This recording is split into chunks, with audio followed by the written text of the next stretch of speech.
Hello everyone. This is the sixth unit in avionics module, and in this class we are going to study about the navigation systems in an aircraft. Okay, so navigation in basic terms, it means the determination or finding out the position and velocity of an aircraft with reference to or with respect to a reference point. Okay, it's basically identifying the position and velocity of the aircraft with respect to any reference point. Now, navigation systems are basically of two types. You have DR navigation system or dead reckoning systems. Okay, so where the current position of the aircraft is calculated from the distance traveled from a known position and the speed of the aircraft. So in DR navigation, okay, in short we call it DR navigation. So the aircraft's current position is calculated from its speed and the distance traveled from a known or a reference point. Okay, right. So using the formula, your distance is equal to speed multiplied by the time, right? The next type of navigation system is your position fixed system. Okay, so where your satellites and ground stations, they are used to provide the position information to the aircraft. Okay, so in DR navigation system we calculate the position, and in position fixed system the satellite or radio station, they will provide the exact location of the aircraft. Now if you remember from the first lecture, we have discussed about these two navigation systems in brief, but in today's class we are going to study about them in detail. Okay, so these are the two broad classifications, or you can say the two types of navigation system which we can categorize any system. Now, the classification of the navigation systems. So your navigation can be classified in different ways mentioned on this slide. So the first is your visual navigation, okay, or navigation by pilot. So as the name suggests, the pilot will have to look for different terrains and any obstacles and navigate accordingly. Okay, so it's a visual navigation, similar to the way we navigate in our daily routines. Okay, but this is not always possible, and specifically nowadays in modern aircraft which flies at about maybe 10,000 feet or above, this visual navigation is not possible, right? But in older days or in old aircraft which flies at low altitude, the pilot can navigate the aircraft visually. Okay, the next type of navigation is your celestial navigation. So celestial bodies, they are your stars, planet and moon. Yeah.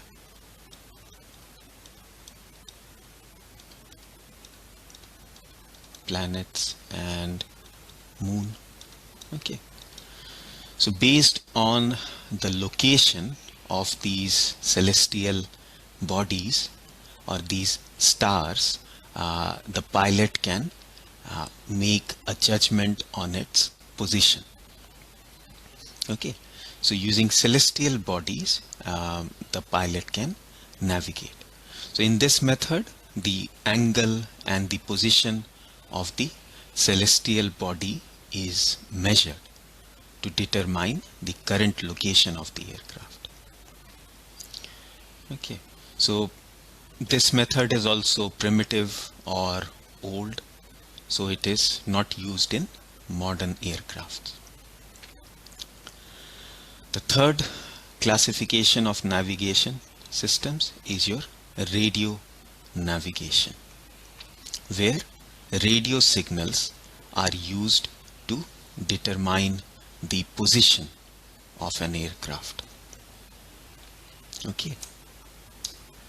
So some of the examples of your radio navigation are your DME. This stands for distance measuring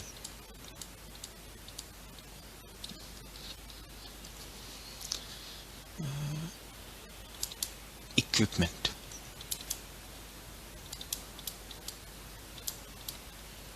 Okay.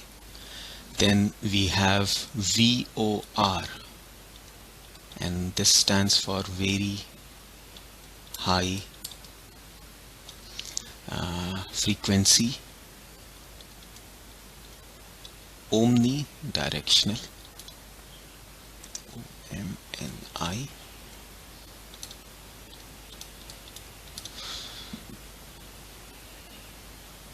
or omni range basically.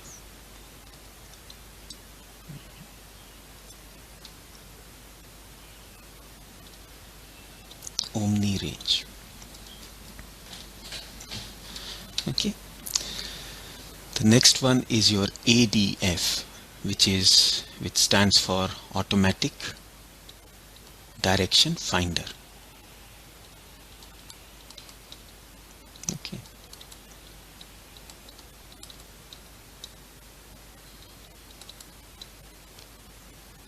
Finder or finding. Automatic direction finding. Then you have your TACAN. So TACAN is your tactical air navigation.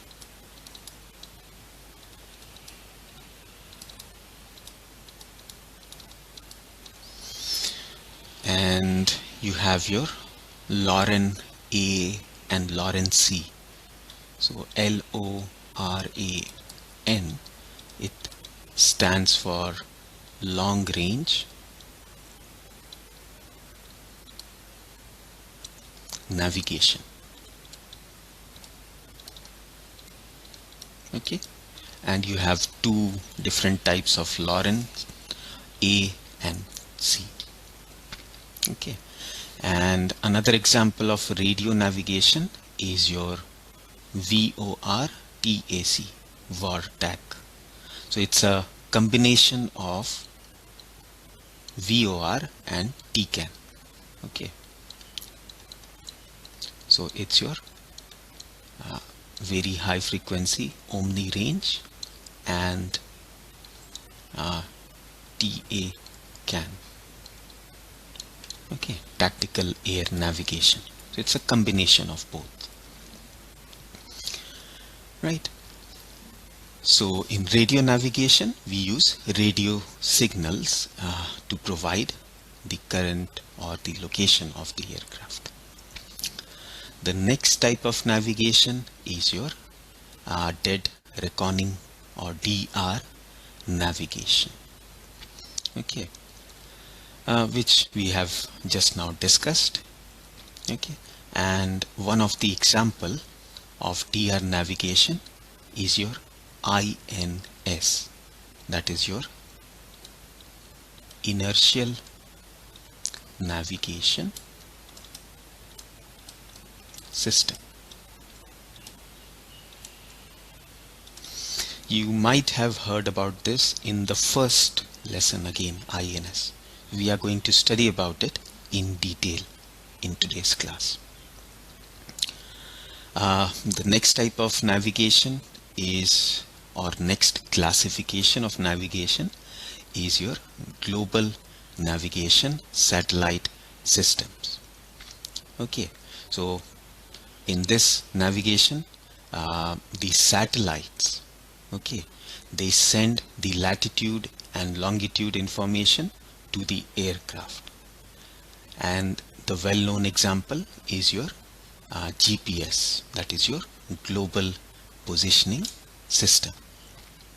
Okay, and the last classification is your navigation for aided landing. Okay, so navigation can also include aided landing, that is, it can assist or help the aircraft in landing, okay, at the runway. So one of the example is your ILS, that is instrument landing system,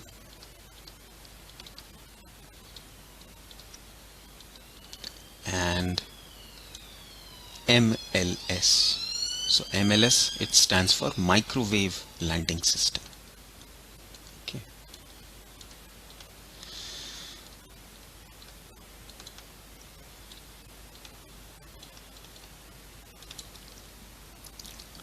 Right.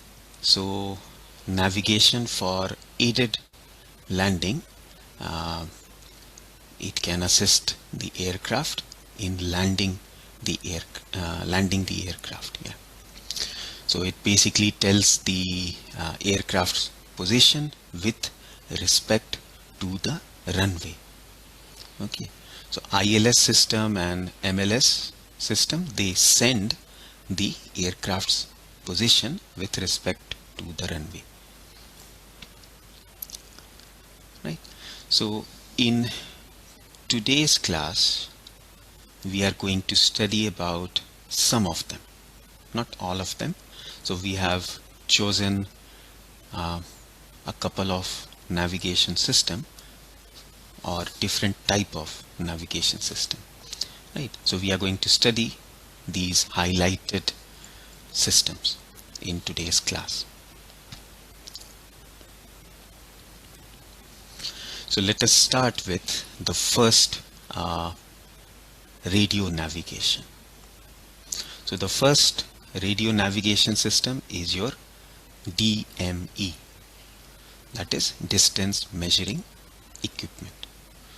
So using DME, the pilot or the aircraft can measure this slant distance. Okay, so this diagonal distance from the ground station.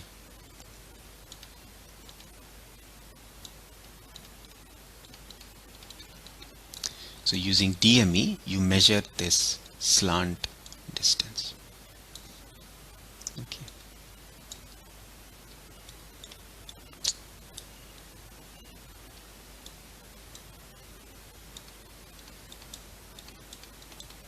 Between the aircraft and the ground station in nautical miles. Okay. Now the DME, they operate in the ultra high frequency band, UHF band, and generally between 978 to 1213 megahertz. So this is the operating frequency.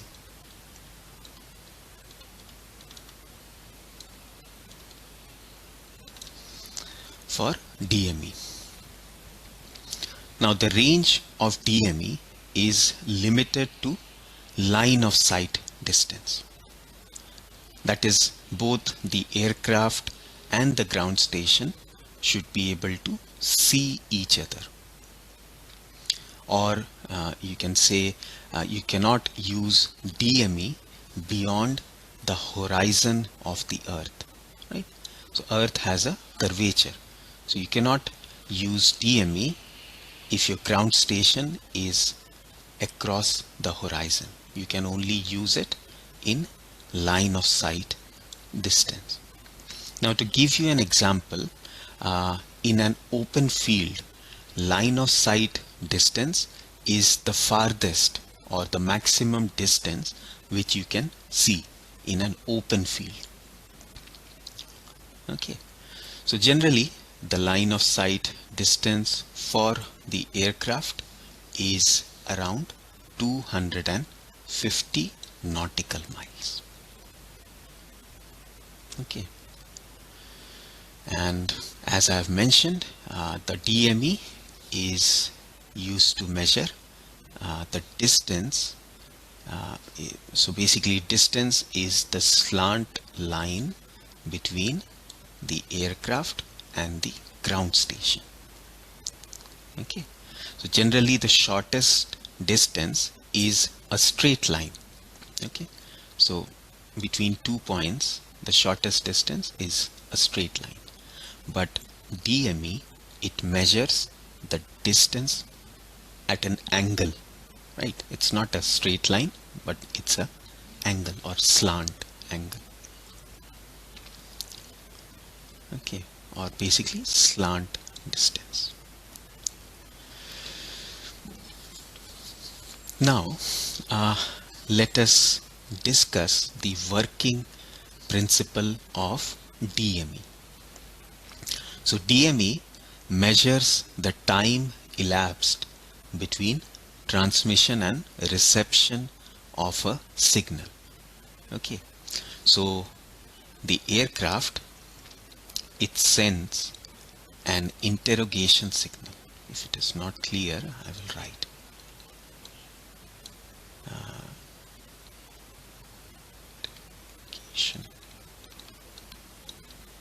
Right, so the aircraft sends an interrogation signal, and in response to this interrogation signal, your ground station will send a reply, okay, back to the aircraft. So based on the time delay between sending out the interrogation signal and receiving the reply from the ground station, the distance is calculated. Okay, something similar to reflection. Okay, you send a signal and the time taken for the signal to reflect back, you can calculate the distance. Okay, but here the ground station is not a reflection medium. Instead, you have an antenna.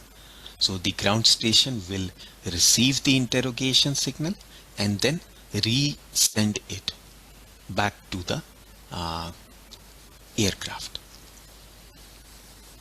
Okay, and the time delay is used to measure or calculate the distance. Okay, now there is a formula for calculating the slant distance. So your slant distance is your R. Okay,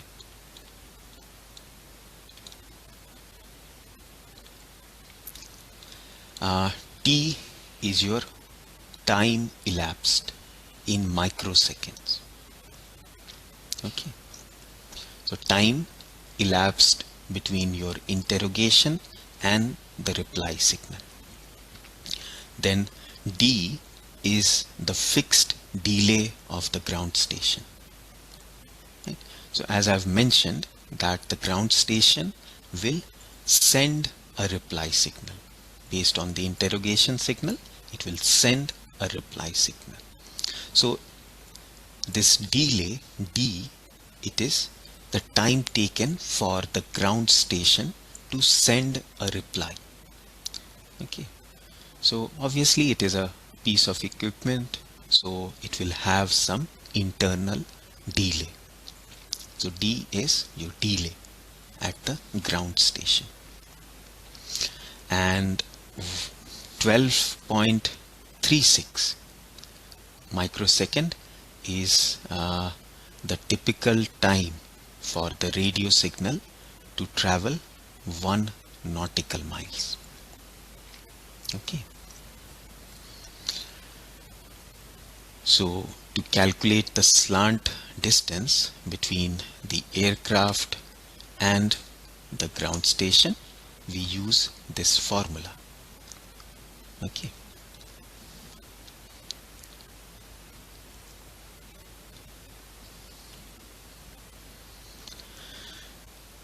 Now in DME, the interrogation signal sent by the aircraft to the ground station, it consists of pulses. Okay, so something like here. So basically, if you look at the diagram here, you could see some pulse pair. Okay, so you have P1, P2, then you have P3, P4, right? So these are pulse pair. Okay, so the pulse pair, the length of the pulse pair, the length or the width of each pulses is 3.5 microseconds.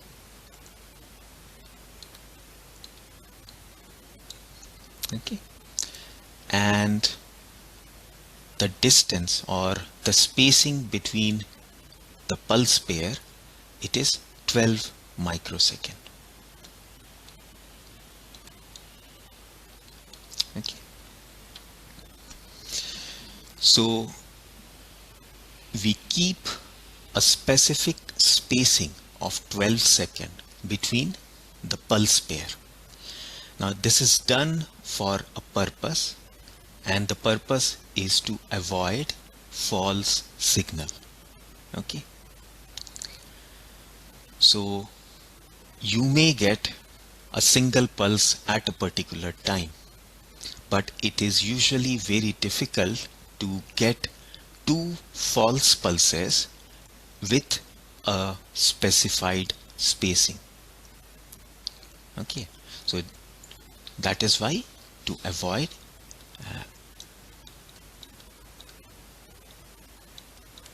false signal. Okay, we keep a fixed spacing between the pulse pair. Okay, now DME has 100 channels with 1 megahertz spacing. Okay, as I have just explained, the interrogation signal is made of pulse pairs. Okay, and the length of each pulse is 3.5 microseconds, and this DME, it can operate in two different modes. So you can operate the DME in X or Y channel mode. Okay, so the top one is your X.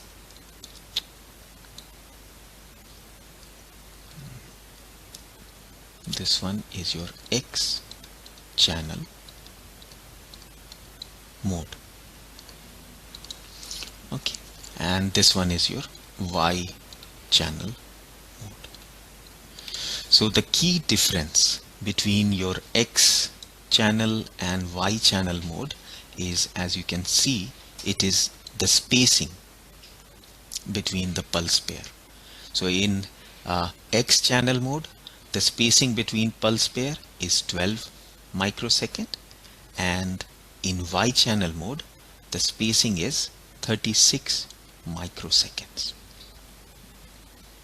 Okay, and the DME transmitter, so this we are talking about interrogation signal, right?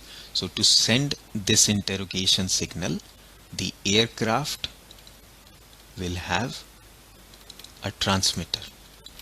Okay, so that transmitter, it can send 5 to 150 pulse pair per second.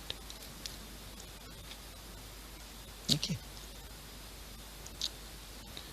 so this is the type of signal which aircraft sends to the ground station.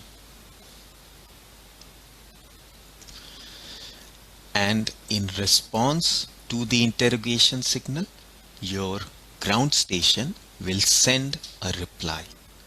Okay, so this is the type of signal which the ground station will send back to the aircraft.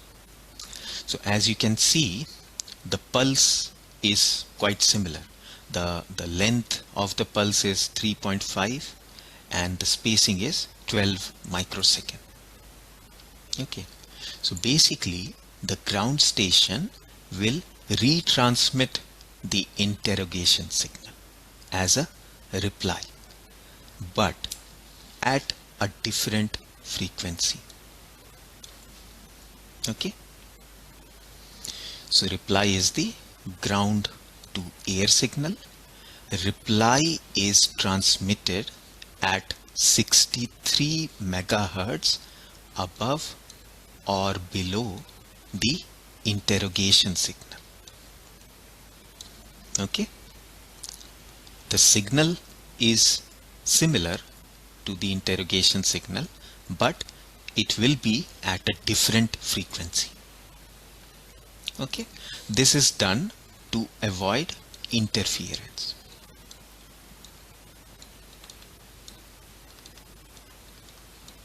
Interference between the two signals. If you are transmitting at the same frequency, then there is greater chances for interference. Okay, so to avoid, we transmit the reply at a different frequency. Okay, now the reply, it is made of pulse pair series, right? And the length of each pulse is 3.5 microseconds, and you can operate the ground station in two different modes, or the transmitter in the ground station in two different modes. So again, you have the X channel mode and Y channel mode.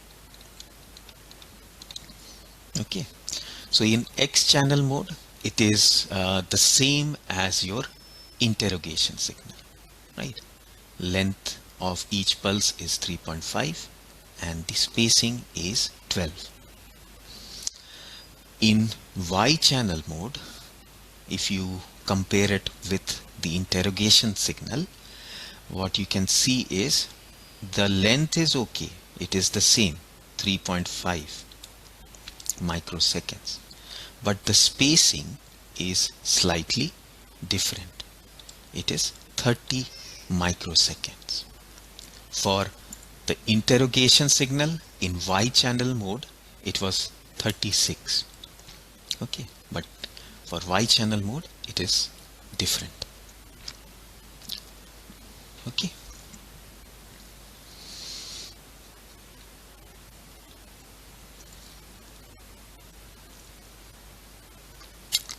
Right. Now, the next type of radio navigation that we are going to study is very high frequency omni range, or VOR navigation in short. Now the figure on the top left corner. This is your VOR transmitter.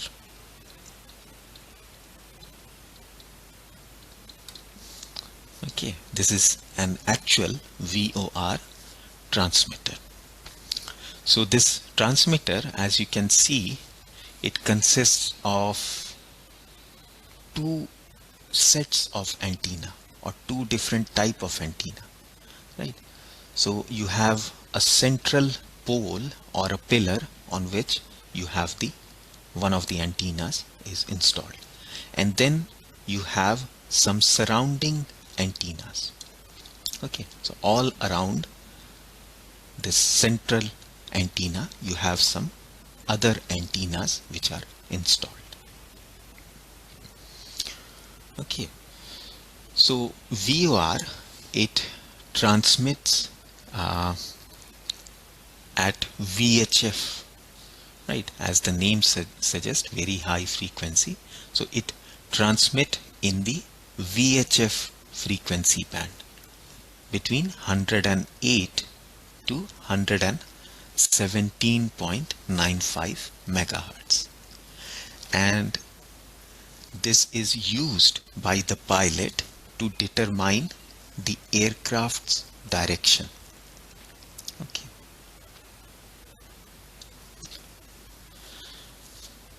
Now,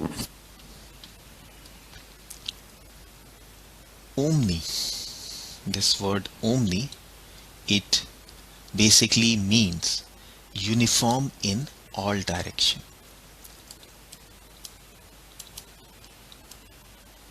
Uniform in all direction.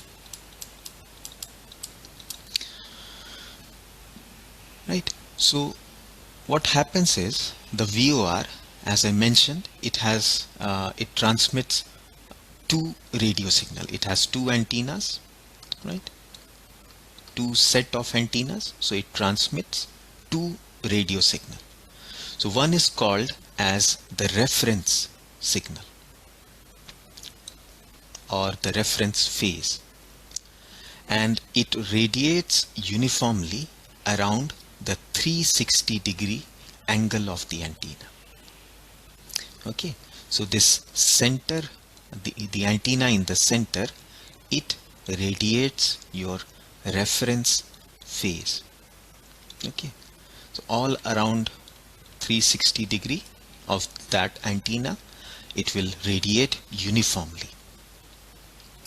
It will radiate a reference phase. Okay.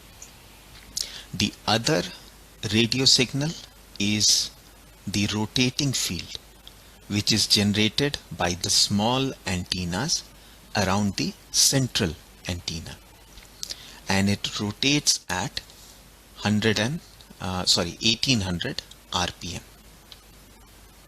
Okay, so these small antennas around the central antenna, they will radiate a rotating phase.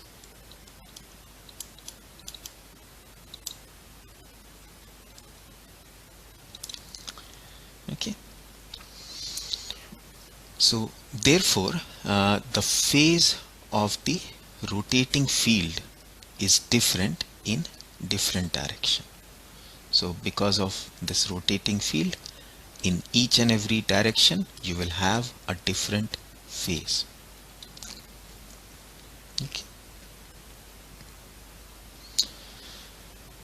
So this is quite similar to a lighthouse near the sea or the ocean, right? So this is also called, VOR is also called as the lighthouse of the sky. Okay, so it kinds of sends the signal in all direction. The working principle of VOR, what happens is the aircraft at any position, it will receive two signals, right? So it will receive the reference signal or the reference phase, and the rotating phase. Okay. Now reference signal will be the same for all the aircrafts around that VOR station. But the phase of the rotating field will depend on the location of the aircraft. Okay. Now this difference in phase is calculated, and using the magnetic north on the compass, it is then used to determine the direction of the aircraft, or the direction in which aircraft is heading. Okay. So based on the VOR signals, the phase difference is calculated, and then it is compared with the magnetic north to calculate the heading or the direction of the aircraft. Okay.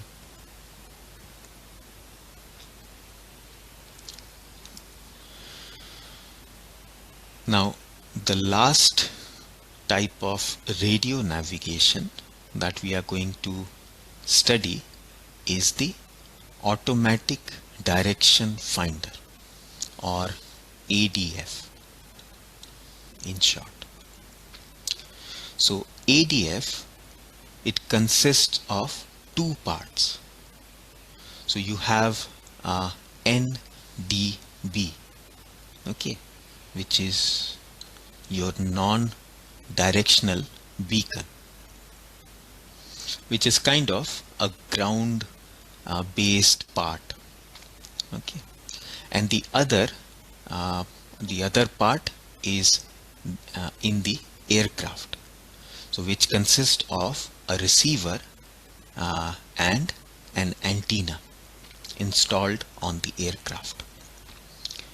Now this NDB, non-directional beacon, is simply an omnidirectional antenna. Okay, so this NDB is simply a omnidirectional antenna. So it will radiate signals uniformly in all the direction.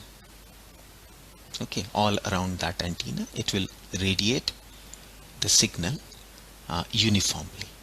Now that signal is in a frequency range of 190 to 1750 kilohertz.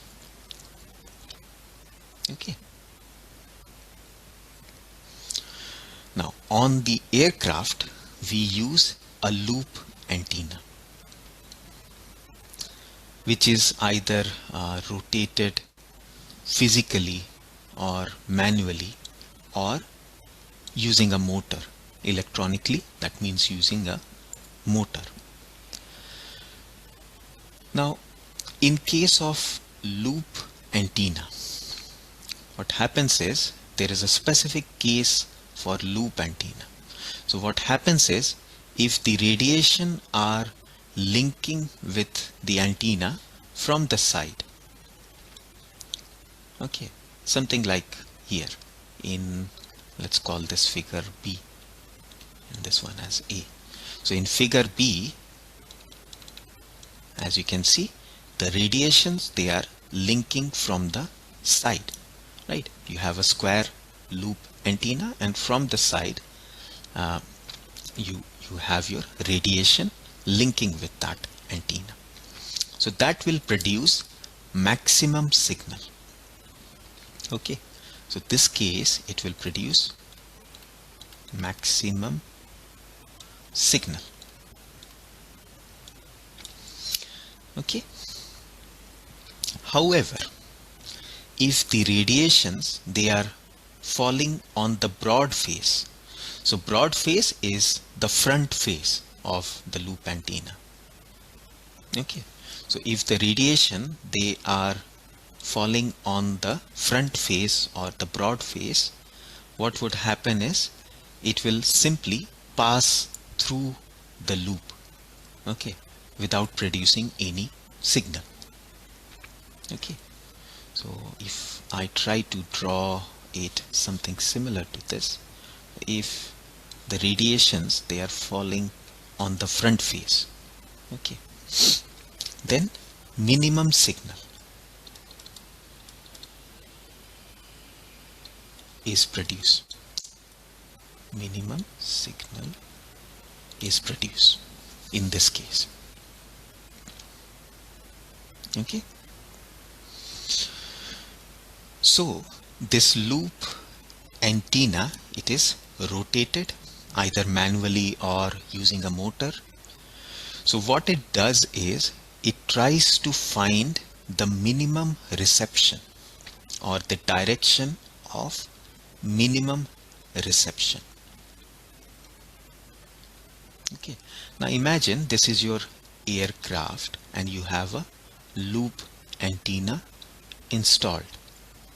Okay, so if your NDB station or NDB antenna is directly in front of it, then only it will produce minimum amount of signal. Okay, so if your loop antenna is receiving 0 or minimum signal, that means the NDB base station is directly in front of it. Okay, so that's why this rotating loop antenna, it tries to find the direction of minimum reception, where it is getting the least amount of signal, or you can say null signal. Okay, no signal.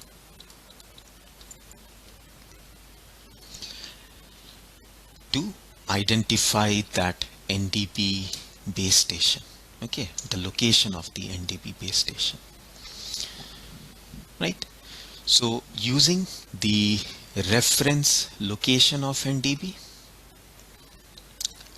and the direction of the antenna and the direction of the antenna, the heading reference of the aircraft is calculated. Okay, and then this using this heading reference and your compass, magnetic compass, you calculate the direction or the location of the aircraft. Okay.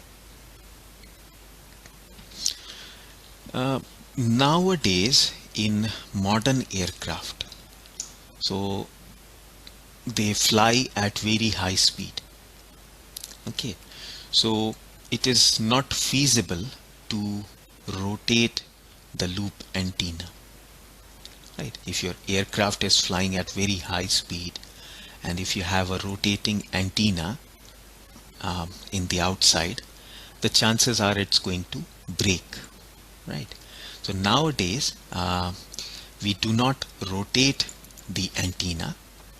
Instead, what we do is we do two things in modern aircraft. First, we use two loop antennas which are 90° to each other. Okay, so we use two loop antennas which are 90° to each other.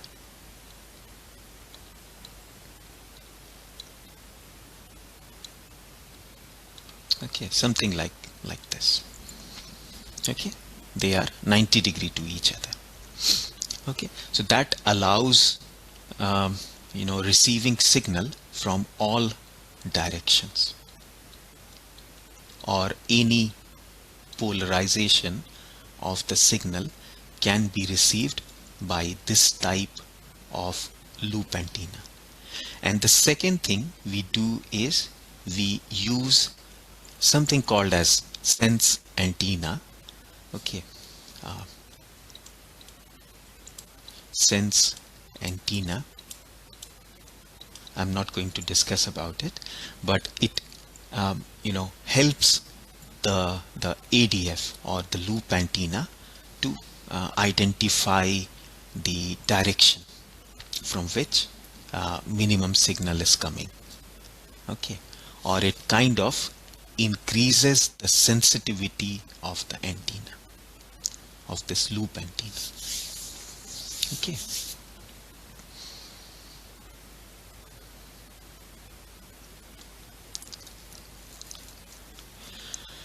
Now next we are going to discuss about DR navigation system, like your inertial navigation system.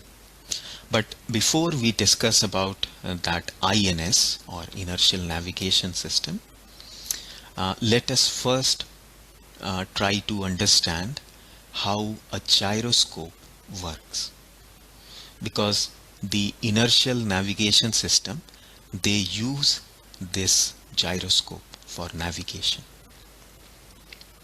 Okay, so gyroscope, if you look at this diagram or the figure, it includes a heavy wheel in the center. Okay, so this rotor, it is a heavy wheel. Okay, and you have two rings. I should write it here. So this sorry, not this one, but you have two rings here. Okay, and a central wheel. Right, now initially it will follow the law of gravity. So if you place it at an angle, it will fall. Okay, but if you rotate the central wheel, right, this rotor, if you spin it and then place it at any angle, it will maintain its orientation. It will not fall. Okay,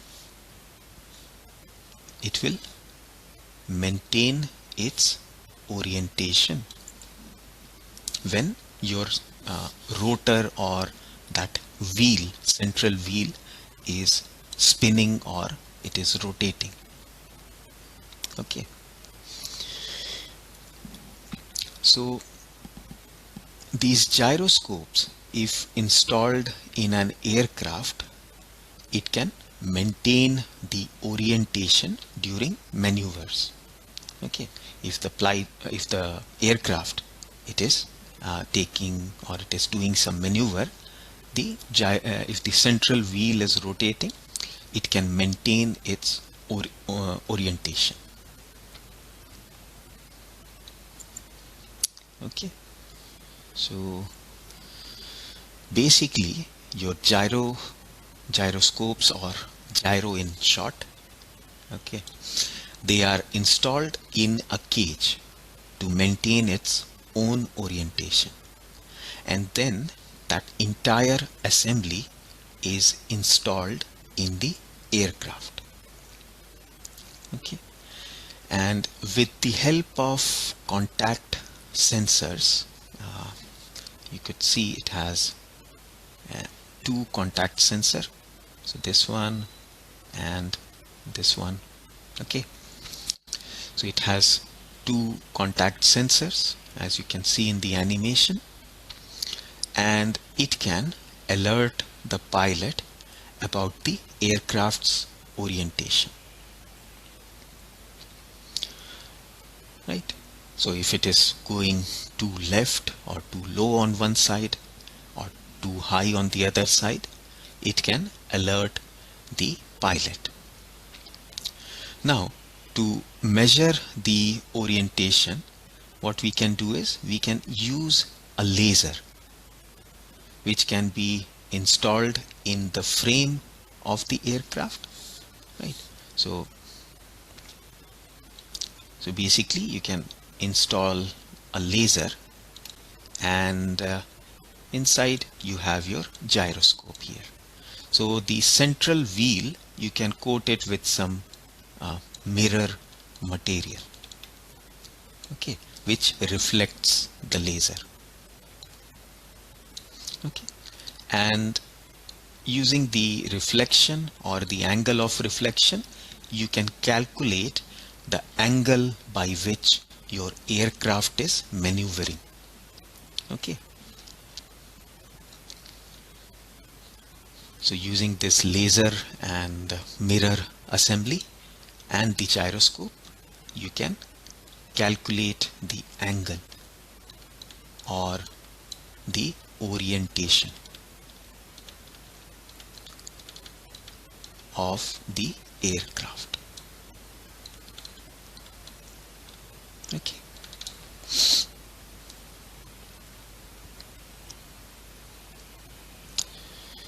So let's now discuss about the INS system, and let's see how gyroscopes are used in them. Okay, so this is your inertial navigation system. So the INS system does not rely on any external reference, something like your ground station or satellite. So it does not need any signals from the ground station or from the satellite to determine or find the location of the aircraft. Okay, so it is a independent system, and it requires two sensors. Two type of sensors are installed. So the first one is your gyroscope or gyro, and the second sensor is your accelerometer. Okay, so the gyro and accelerometer, they are called as your inertial sensor. Inertial sensors. Okay. Now obviously gyro, it is used to find the rotational information. Okay, so it is used to find the rotational information, that is the angle by which aircraft is rotated or it is rotating. Okay, and the accelerometer, it is used to find the linear acceleration.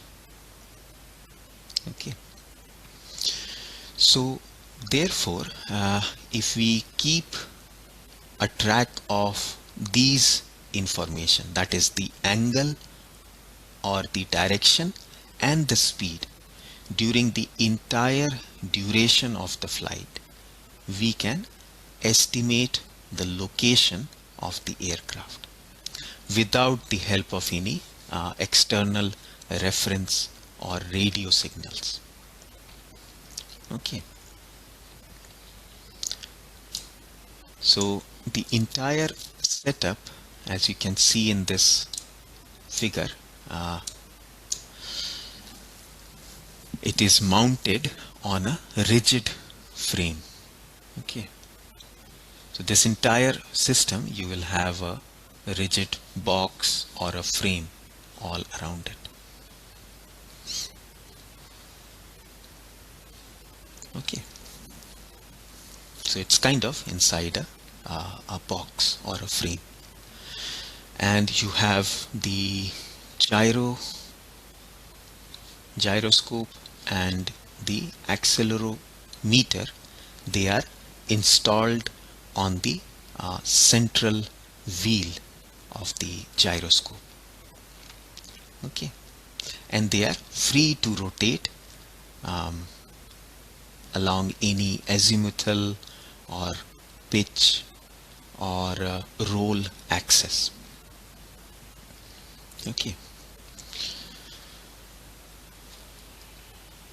so if you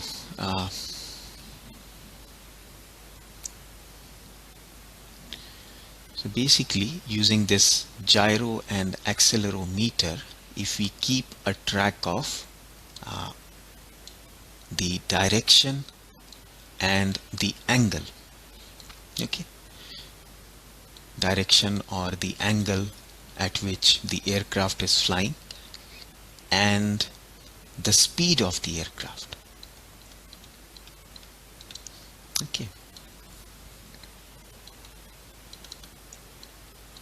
we can, and we know what is our starting point or reference point, okay. So you started from a particular airport and you are flying at a certain angle and a certain speed. So if you keep a track of that, you can estimate the location of the aircraft.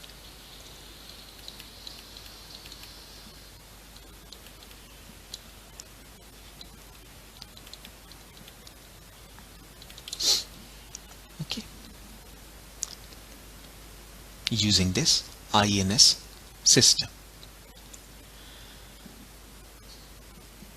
Now, the INS system that we use has a strap down mechanism. So in this strap down mechanism, the accelerometer, it is mounted directly on the frame of the aircraft. Okay, it is not mounted on the gyroscope as the previous diagram. Instead, it is mounted on the aircraft. Okay, and it is used to measure the body acceleration. That is the acceleration of the aircraft body. Okay, and the horizontal or vertical accelerations are computed analytically using a direct cosine matrix. So DCM, it is your direct cosine matrix, right, which is basically this is a mathematical tool which is used to translate the acceleration and the angle from the gyroscope to a three-dimensional directional coordinate, right? So using this method, we can convert the angle information and the acceleration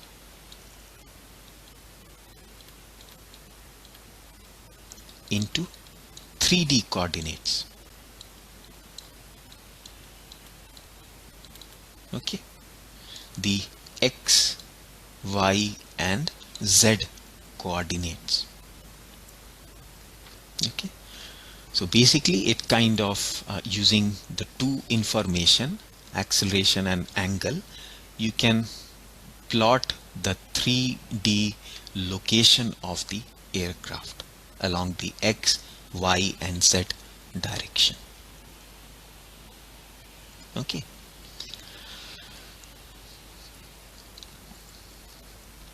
Now in this slide I have mentioned some of the advantages and disadvantages of the INS system. So one of the very obvious advantage is it is autonomous. Your INS system is autonomous or independent. It can work alone on its own. Okay, so it does not rely on any external aid or external signal to determine the location of the aircraft. Okay, it is immune to jamming, right? So you can operate your aircraft in stealth mode. So you any jamming signal will not affect, because you basically don't need any radio signal, right? So jamming, what it does, it kind of jams the any external radiation, right? So you don't need any radio signal, so it is immune to jamming, right? And it provides both translational and rotational data, right? So you have your gyroscope to calculate the rotational information. The data output from INS is available at a fast rate. So you can immediately, or at every instance of time, you can uh, get the data, right? The translational and the rotational information from the INS. Okay, because it doesn't need much of processing, data processing, so it's quite fast. The disadvantage is position error accumulates with time. So if you have some error, it will keep on adding up with time, right? So for example, let's say after 1 hour you made some estimate, and let's say you calculated that you have traveled 300 nautical miles, but there is an error of 10 nautical miles, right? So this error, it will keep on adding up as you go further. So as a result, you won't be very accurate in estimating your position. Knowledge of gravity is required, obviously, for the gyroscope to operate. You need to have that knowledge. For more accurate navigation, inertial sensors are expensive. So if you need more accurate measurements, you would need to buy more expensive sensors, inertial sensors. Okay, so that kind of increase the cost of this inertial navigation system.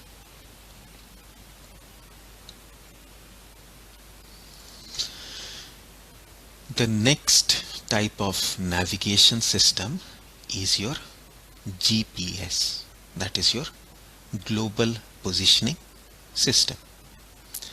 Now it's quite commonly used nowadays by almost everyone, right? You have your GPS on your phones, maybe in your cars for navigation, and similarly they are also installed in almost every aircraft nowadays.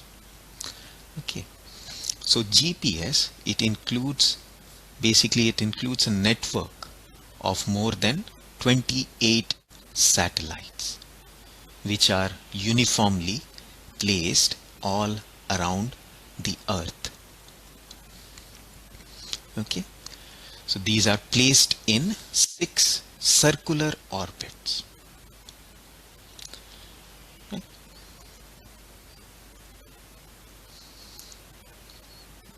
So you have around 6 circular orbits. So you will have around 4 or more satellites in every orbit. In every orbit.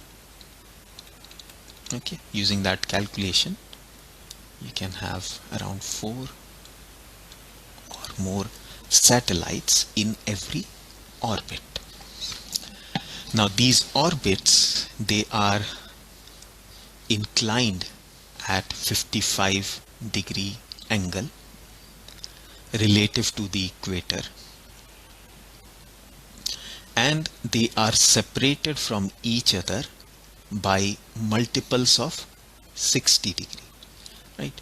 So these orbits, they are not straight, instead they are inclined at a 55-degree angle, and the spacing between them is in multiples of 60 degree. Okay, now the orbits are non-geostationary So you have geostationary orbits in which if you place a satellite, it's going to stay there.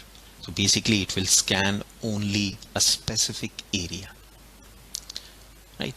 But these GPS satellites, they are non-geostationary. That is, they can move around in the orbit or around the Earth, so that it can scan all around the Earth's surface. Okay.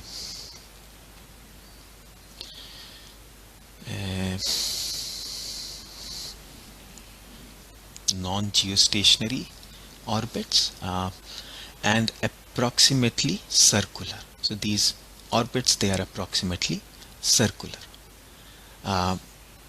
And they have a radius of 26,560 kilometers. Okay.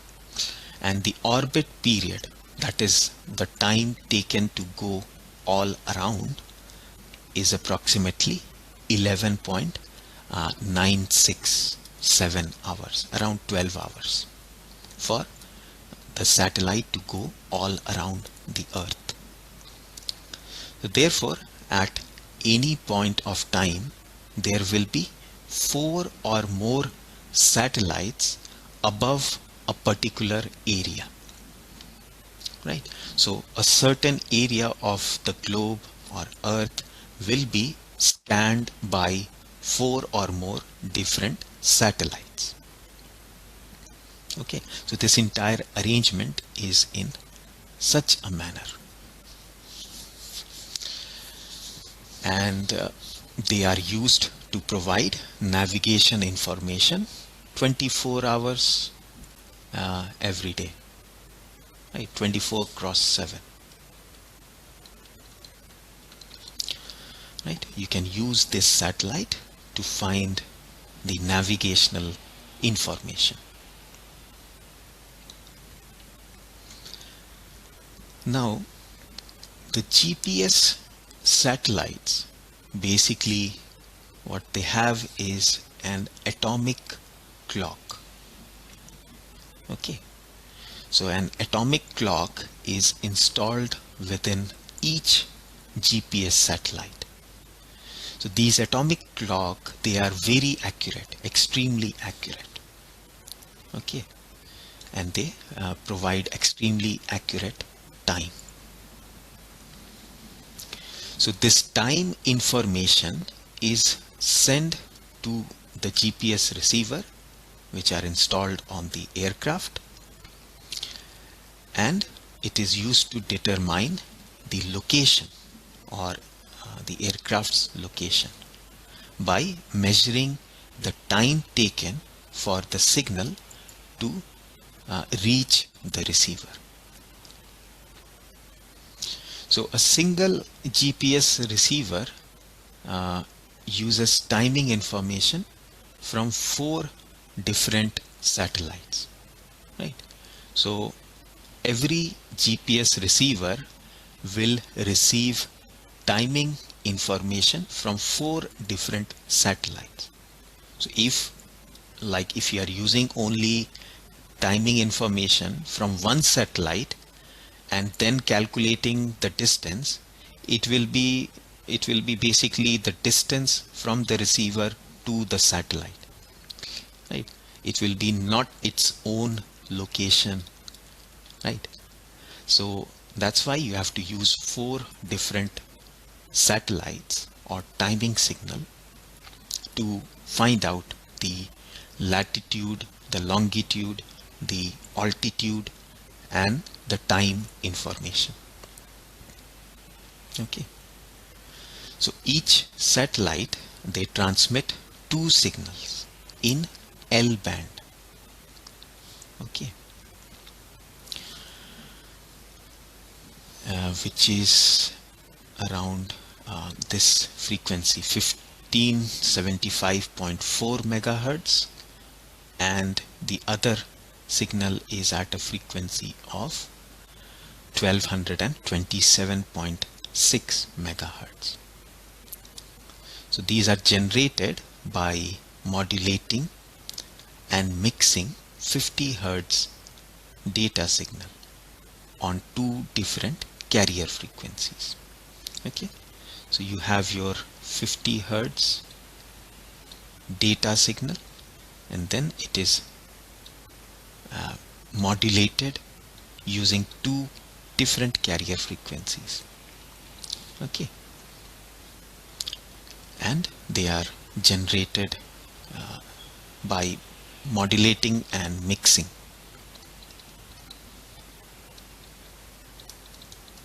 the data signal at two different carrier frequencies. We have discussed about modulation in the previous class, so you know how you can change the frequency of the signal. Okay. Now the purpose of sending two signal is basically to permit ionospheric reflection correction. So at these frequencies you may have some so basically your satellites they are above the earth surface. You have your earth surface, you have your ionosphere, so there may be some reflection from the ionosphere, and to avoid or to correct that that error, we use these two signals and send the same data over the two signal or two frequencies. Okay. Now there is more information about GPS and all that you can find in the lecture notes, or you can do a little bit of internet search. You will find much more information about GPS. It's quite common nowadays. Okay. Now the last navigation system is your instrument landing system, or ILS. Okay, so ILS, it provides an instrument base for aircraft to approach and land on the runway. So ILS is basically an instrument which allows the aircraft to approach the runway and land safely. Okay. Now in the ILS system you will have a receiver on the aircraft, and you have several antennas along the runway. Okay, so we have two localizer transmitter, right, which transmit the right hand signal and the left hand signal. Okay, so these localizer transmitter, they are installed on both side, the left and the right side of the runway, and it transmit two signals at two different frequencies. So the right hand signal is transmitted at 90 Hertz, and the left hand signal, it is transmitted at 150 Hertz. Okay, so the beam, they are adjusted such that if the aircraft is too left or too right of the runway, the intensity of the signal will reduce. So if the aircraft is moving too left or too right of the runway, the intensity of these left hand and the right hand beam, they will reduce. Okay, and the pilot will get to know that it is to left of the runway or to right of the runway. Then along with the left hand and right hand signals, we have a glide slope transmitter. Okay, and it is used to transmit another two signals, which are your top guide or upper beam which is transmitted at 90 hertz. Okay, and the bottom guide or lower beam, which is transmitted at 150 hertz.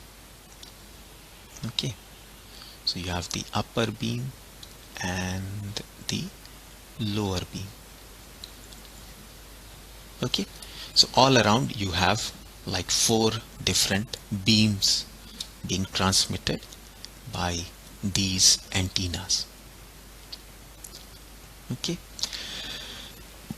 now the aircraft is supposed to approach the runway using the intersection path of all the 4 signals. Okay, in the animation you could see that intersection path.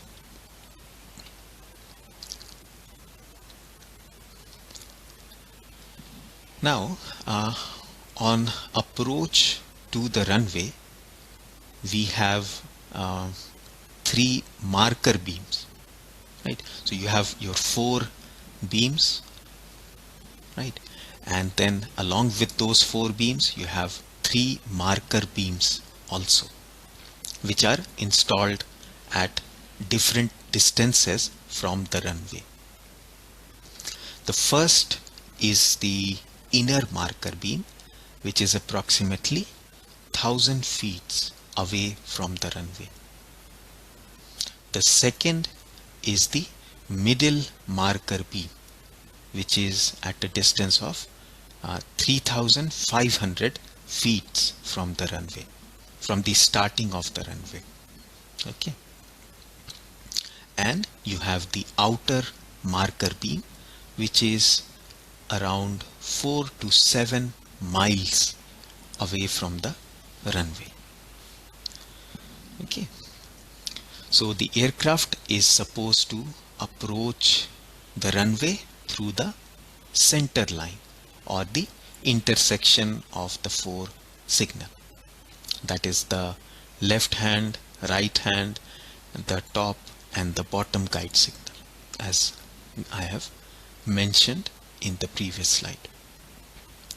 So in the animation you could see this is the center line. Okay, this area, right? It has to follow that path, center line.